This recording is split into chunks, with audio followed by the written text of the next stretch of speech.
नमस्ते, नमस्कार, आदाब, सत श्री अकाल।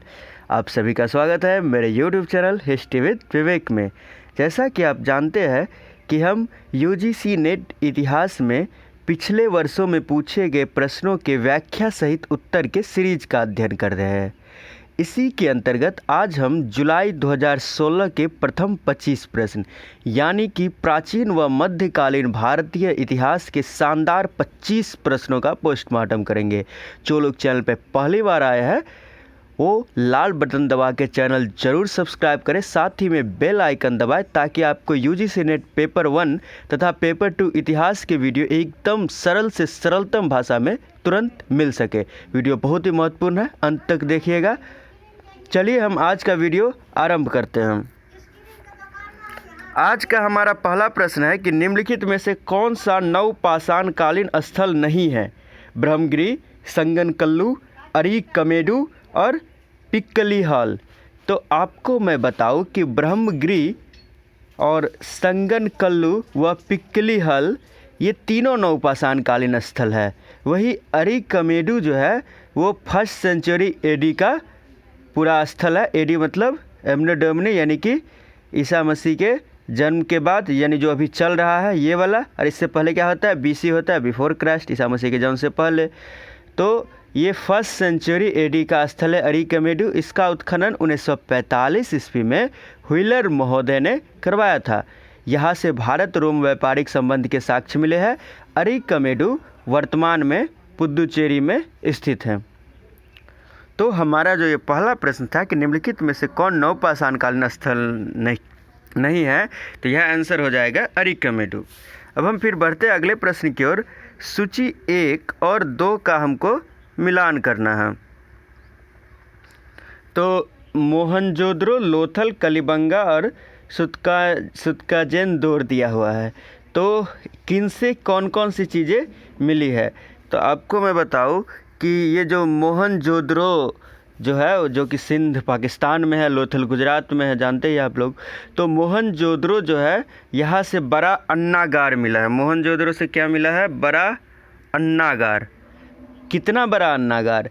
जो कि 45.71 मीटर क्या है? लंबा है और 15.23 मीटर चौड़ा है। तो ये मोहनजोदड़ो हो गया। फिर लोथल से क्या मिला है? ईंटों से बनी गोदी मिली है।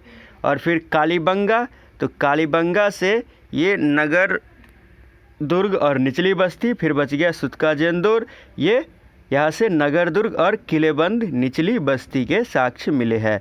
तो इस हिसाब से हमारे इस प्रश्न का विकल्प B सही जवाब हो जाएगा।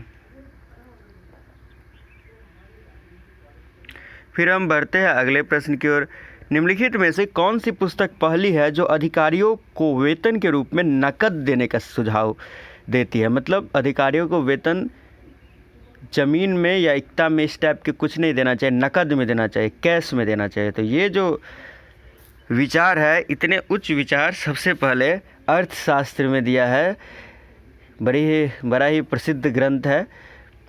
इसके लेखक चाणक्य है, जिनका अदर नाम कभी आपको पूछ सकता है, विष्णुगुप्त है, कौटिल्य है, सब उसी के नाम है। और इनके पिता का नाम था चाणक्य। अर्थशास्त्र में पहल अधिकारियों को नकद वेतन देने की बात की गई है। इस पुस्तक के अनुसार उच्च स्तर के अधिकारियों को 48,000 पन तथा निम्न स्तर के कर्मचारियों को 60 पन वेतन मिलता था। अब हम बढ़ते अगले प्रश्न की ओर।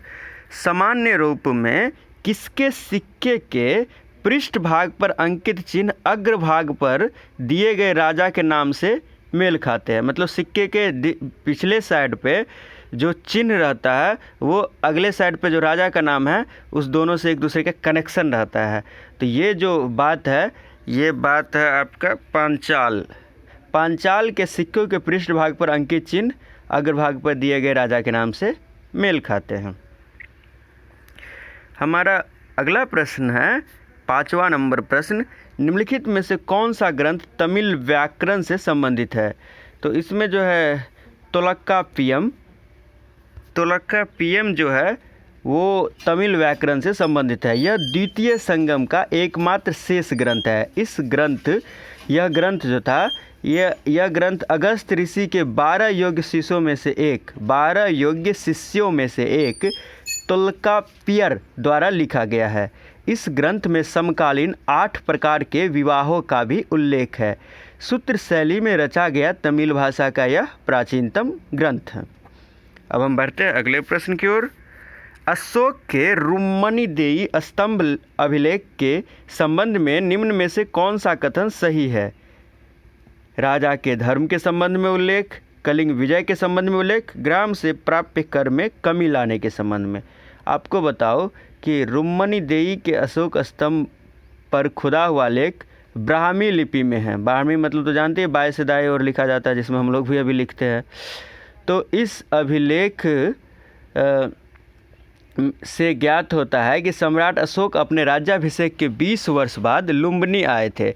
यहाँ उन्होंने पूजा अर्चना की, क्योंकि यह शाक्य मुनि की पावन जन्मस्थली है। उन्होंने रुम्मणिदेयी में एक बड़ी दीवार बनवाई और एक प्रस्तर स्तंभ स्थापित करवाया।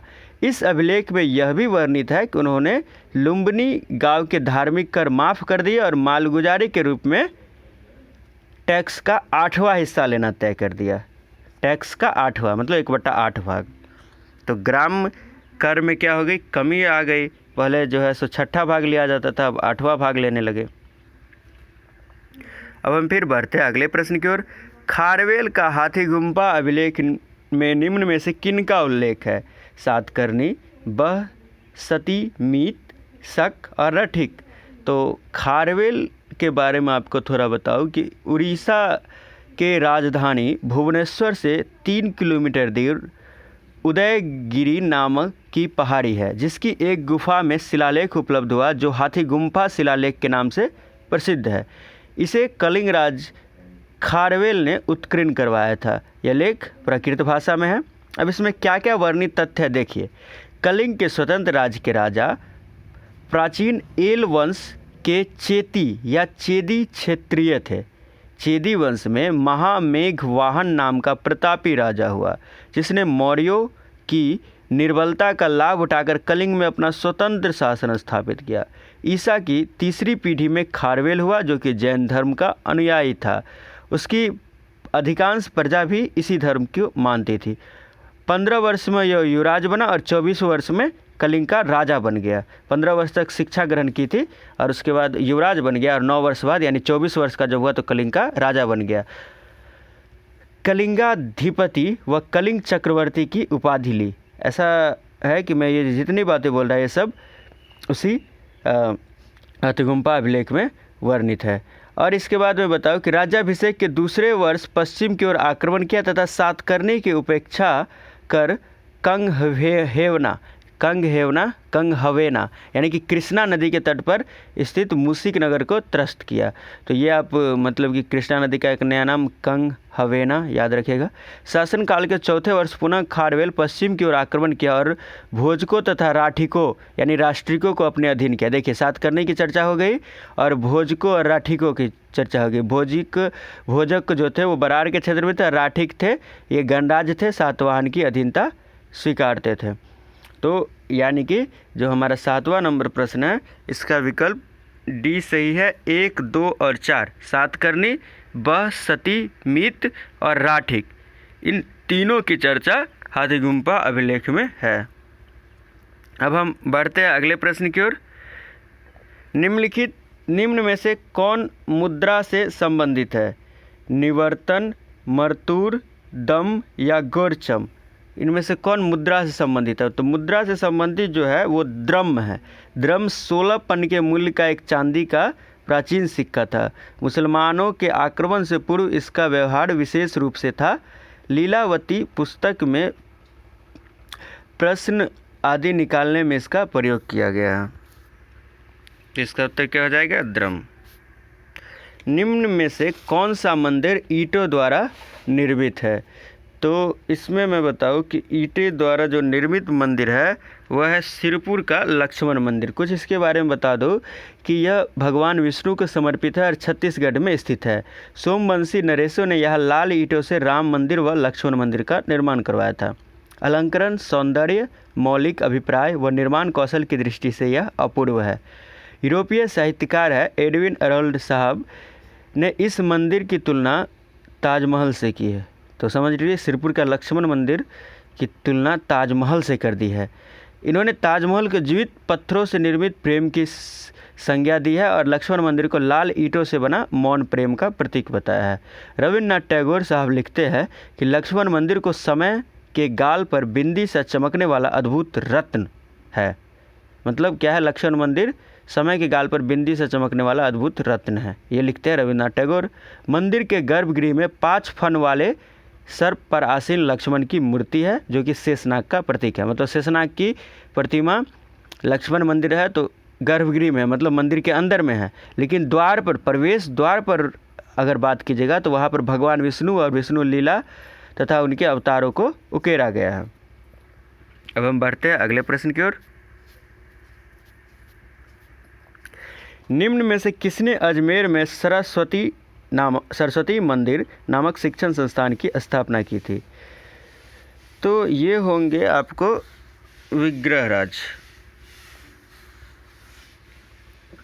विग्रहराज ने ये काम किया था। आपको मैं बताऊं कि 2.5 दिन का झोपड़ा नाम से प्रसिद्ध 12वीं शताब्दी का सरस्वती कंठाभारण मंदिर तारागढ़ पहाड़ी के तलहटी में स्थित है। यह हिंदू वास्तुशिल्प का प्राचीन उत्कृष्ट उदाहरण है। इसका निर्माण चौहान सम्राट विग्रहराज चतुर्थ या विशलदेव ने 1153 ईस्वी के आसपास संस्कृत विद्यालय एवं सरस्वती मंदिर के रूप में करवाया था।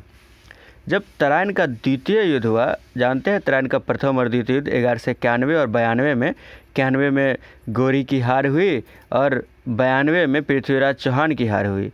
तो तराइन के द्वितीय युद्ध का गौरी ने पृथ्वीराज चौहान की राजधानी तारागढ़ अजमेर पर आक्रमण कर दिया और अपने गुलाम ऐबक से कहकर मात्र 2.5 दिनों में संस्कृत विद्यालय को क्या बदल दिया, उसको मस्जिद में बदल दिया। और इसका प्रमाण यह है कि 2.5 दिन के झोपड़े के मुख्य द्वार के बाईं ओर एक संगमरमर का शिलालेख प्राप्त हुआ है, जिस पर संस्कृत विश्वविद्यालय का उल्लेख है। यह भारत की सबसे प्राचीन इस्लामी मस्जिदों में शामिल है। तो 1192 में इसका शिलान्यास हो गया था। वैसे इसको बना के पूरा करने में 1199 तक का समय लग गया था। शैलेंद्र द्वारा निर्मित स्तूप किस जगह पर स्थित है? इंडोनेशिया के जावा प्रांत में बोरोबदूर है। इंडोनेशिया के जावा प्रांत में बोरोबदूर महायान बौद्ध विहार है। यह दुनिया का सबसे बड़ा बौद्ध विहार मंदिर है। इसका निर्माण 8वीं सदी में शैलेंद्र राजवंश के काल में हुआ था। मंदिर में गुप्त कला का प्रभाव दिखाई देता है, जो इसमें भारत के क्षेत्रीय प्रभाव को दर्शाता है। तो ये क्या हो जाएगा, बोरोबदूर इसका आंसर हो जाएगा 11 का बी। अब हम फिर बढ़ते अगले प्रश्न की ओर। परम सौगत की उपाधि प्राप्त थी। तो परम सौगत की उपाधि राज्यवर्धन को प्राप्त थी।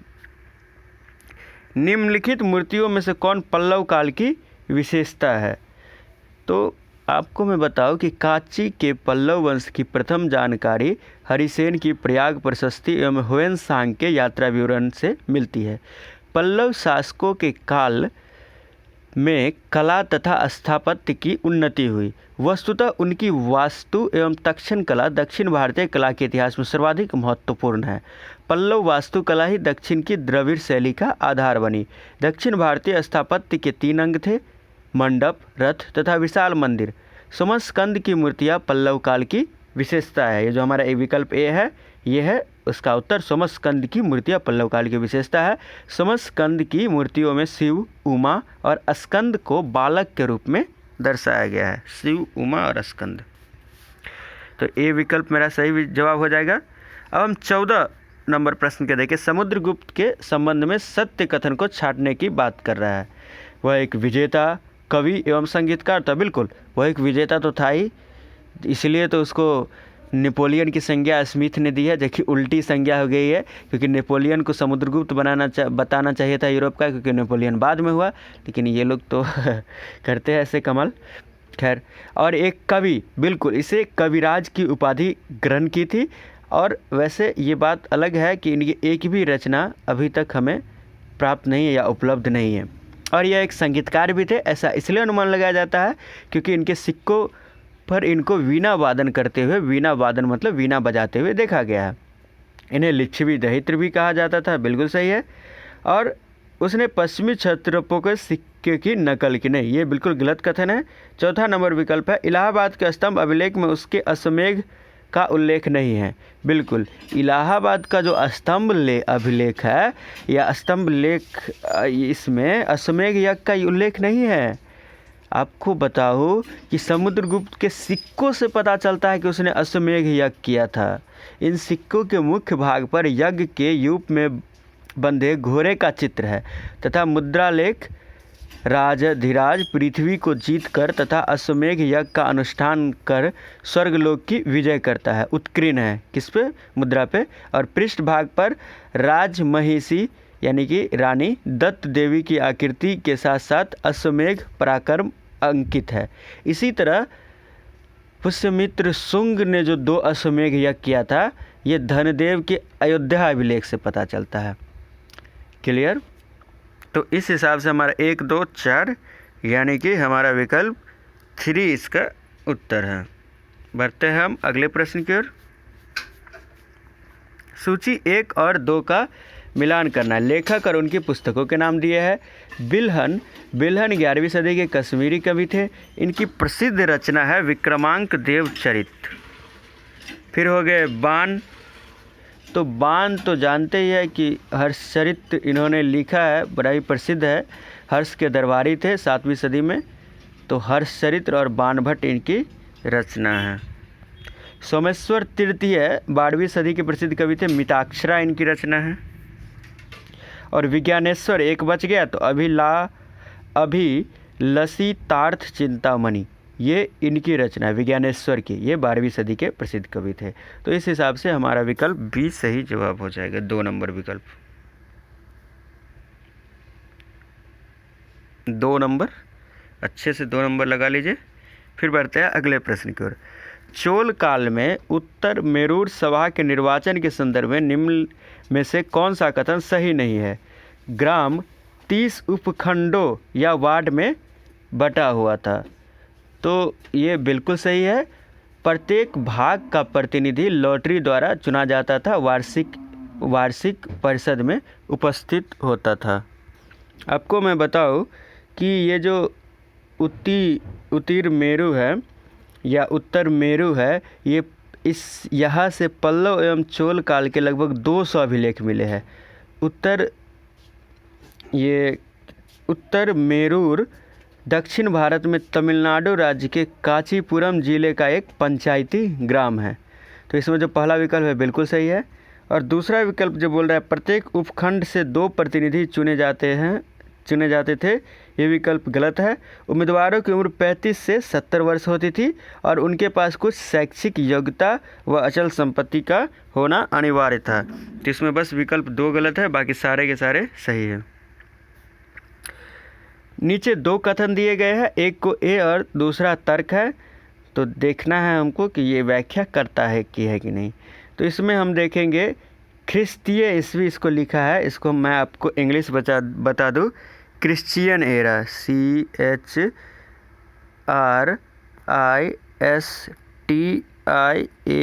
Christian era. तो क्रिश्चियन एरा की आरंभिक शताब्दियों में भारत का रोमन साम्राज्य के साथ समुद्री व्यापार होता था, बिल्कुल सही कथन है, होता था। अरिकमेडो के खुदाई में बड़े पैमाने पर रोमन सिक्के प्राप्त हुए, ये कथन गलत है, ऐसा कुछ नहीं प्राप्त हुआ है। तो सिर्फ कथन सही है, कारण सही नहीं है। तो हमारा विकल्प सही जवाब हो जाएगा 3 नंबर की ए सही है पर आर गलत है। अगला प्रश्न है निम्नलिखित में से कौन मंदिर भारत के पूर्वी भाग में स्थित है?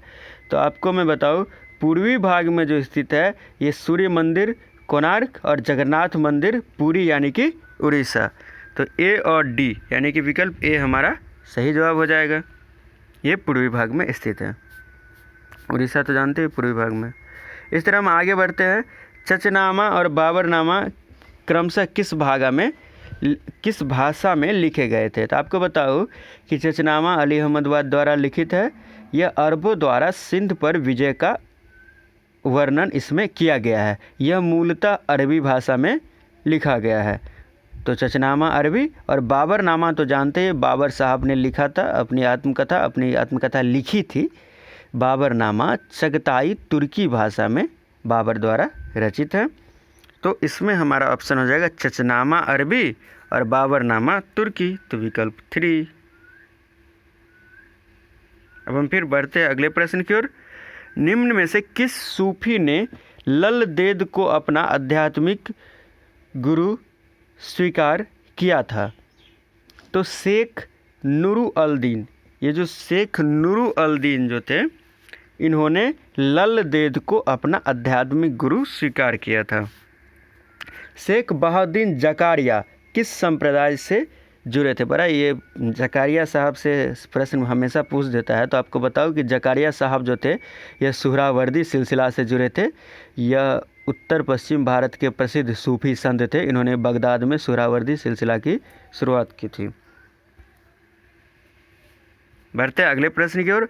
निम्न में से कौन तुर्कान चिहलगानी के साथ जुड़ा नहीं था? तुर्कान चिहलगानी के साथ नहीं जुड़ा था। तो इसमें बहाउद्दीन तुगरिल, कुतलुक खां और बलबन, ये सब चिहलगानी के सदस्य थे। ये गुलामों का जो दल था इल्तुतमिश द्वारा, तो ये सब बहाउद्दीन तुगरिल, कुतलुक खां और बलबन, ये सब इसके सदस्य थे।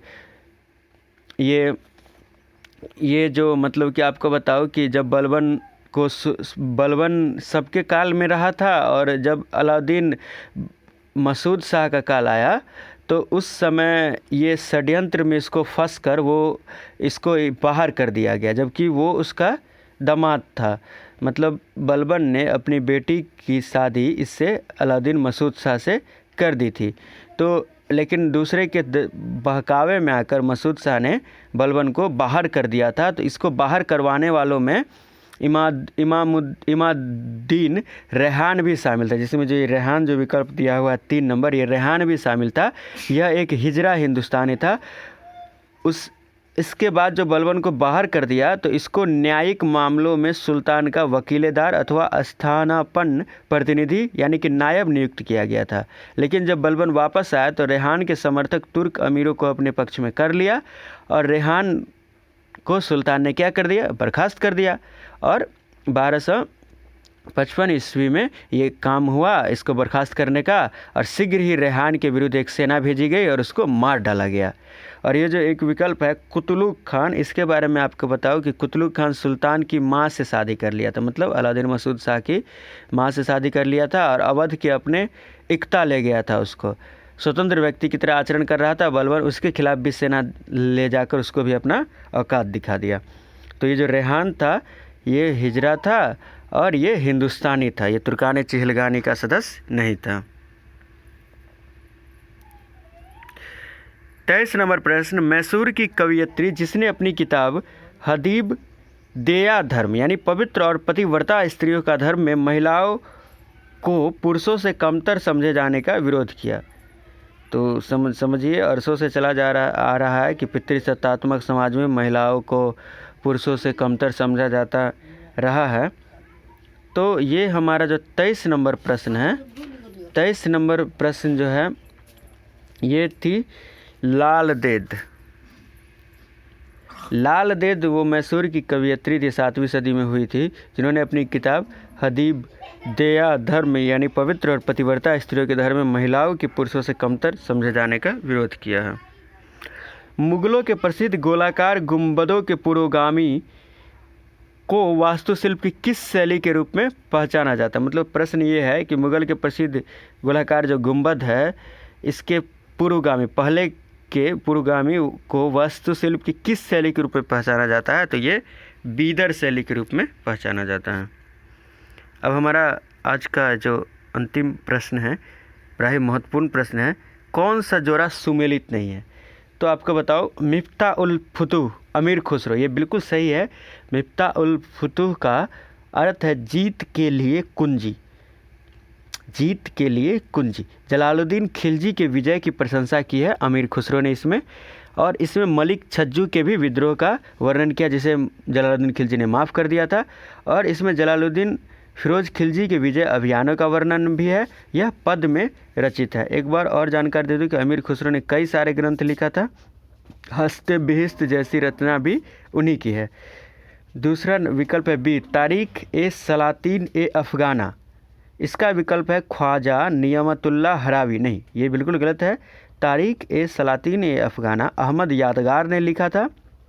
यह लोदी वंश के शासनकाल का इतिहास की इसमें पर्याप्त जानकारी मिलती है, तो यानी बी गलत हो गया। तीसरा है सियासतनामा निजामुल मुल्क तुसी।